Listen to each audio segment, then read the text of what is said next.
എല്ലാവർക്കും നമസ്കാരം. ആദ്യം തന്നെ എല്ലാവർക്കും നന്മയുടെയും ഐശ്വര്യത്തിൻ്റെയും 1000 ഓണാശംസകൾ. കൂട്ടുകാരെ, ഇന്ന് നമ്മൾ എല്ലാവരും സന്തോഷത്തോടെ ഓണം ആഘോഷിക്കുകയാണ്. പൂക്കൾ പറിച്ചും പൂക്കളമിട്ടും ഓണത്തപ്പനെ വരവേറ്റും ഓണപ്പാട്ടുകൾ പാടിയും ആടിയും നമ്മൾ ഓണം ആഘോഷിക്കുന്നു.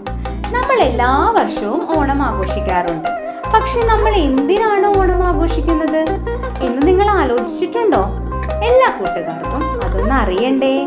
വരൂ, നമുക്ക് ഓണത്തെ പറ്റി കുറച്ച് കാര്യങ്ങൾ അറിഞ്ഞാലോ. പണ്ട് കേരളം ഭരിച്ചിരുന്ന ഒരു അസുര രാജാവായിരുന്നു മഹാബലി തമ്പുരാൻ. ദേവന്മാരെ പോലും അത്ഭുതപ്പെടുത്തിയ മഹാബലിയുടെ ഓർമ്മ ദിനമാണ് ഓണം. അസുര ചക്രവർത്തിയും വിഷ്ണു ഭക്തനുമായിരുന്ന പ്രഹ്ലാദന്റെ പേരക്കുട്ടിയാണ് മഹാബലി എന്നാണ് വിശ്വാസം. മഹാബലിയുടെ ഭരണകാലത്ത് മനുഷ്യരെല്ലാവരും ഒന്നുപോലെ ആയിരുന്നു. കള്ളവുമില്ല, ചതിയുമില്ല, സമൃദ്ധിയുടെ കാലം.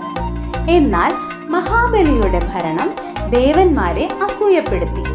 അവർ വൈകുണ്ഠത്തിലെത്തി വിഷ്ണുദേവനോട് മഹാബലിയെ പറ്റി പറയുകയും ചെയ്തു. ദേവന്മാരുടെ ആവശ്യപ്രകാരം മഹാവിഷ്ണു വാമനന്റെ വേഷം കൊണ്ട് മഹാബലിയുടെ അടുത്തെത്തുകയും ദാനധർമ്മിഷ്ഠനായ മഹാബലിയോട് ഭിക്ഷയാചിക്കുകയും ചെയ്തു. മഹാബലി വാമനനോട് എന്ത് വേണമെങ്കിലും അങ്ങേക്ക് ആവശ്യപ്പെടാമെന്ന് അറിയിക്കുകയും ചെയ്തു. മഹാബലിയിൽ നിന്ന് 3 അടി മണ്ണ് വാമനൻ ആവശ്യപ്പെട്ടു.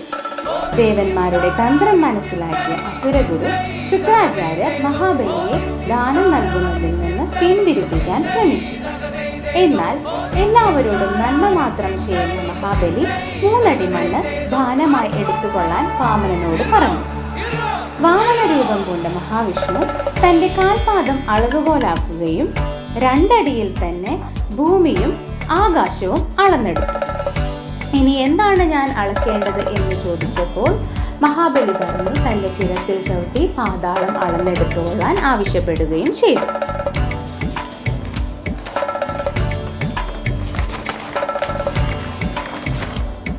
വാമനന്റെ ആഗ്രഹം സഫലീകരിക്കുന്നതിനായി മാവേലി തന്റെ ശിരസ് വാമനന് കാണിച്ചു കൊടുക്കുകയും ചെയ്തു.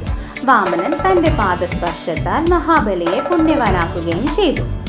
മഹാബലിയുടെ ആഗ്രഹപ്രകാരം എല്ലാ ചിങ്ങമാസത്തിലെയും തിരുവോണ നാളിൽ തന്റെ പ്രജകളെ കാണാൻ അനുവാദം മഹാബലിക്ക് കൊടുക്കുകയും ചെയ്തു. കൂട്ടുകാരെ, എല്ലാ ചിങ്ങമാസത്തിലെ തിരുവോണ നാളിൽ നമ്മളെ കാണാൻ മഹാബലി എത്തുമെന്നാണ് വിശ്വാസം. മഹാബലിയെ വരവേൽക്കാനായി നമ്മൾ ഒരുങ്ങുന്നു. ആടിയും പാടിയും കൈകൊട്ടിക്കളിച്ചും നമ്മളുടെ തനത് കലയായ പുലികളിയും ചെണ്ടമേളവും മഹാബലിയുടെ വരവിനായി നമ്മൾ ഒരുക്കുന്നു. കൂട്ടുകാരെ, എല്ലാവരും വരൂ. ആടിയും പാടിയും പുലി കളിച്ചും ചെണ്ട കൊട്ടിയും നമുക്ക് നമ്മുടെ മഹാബലിയെ വരവേൽക്കാം. എല്ലാവർക്കും ഒരിക്കൽ കൂടി ഹൃദയം നിറഞ്ഞ ഓണാശംസകൾ.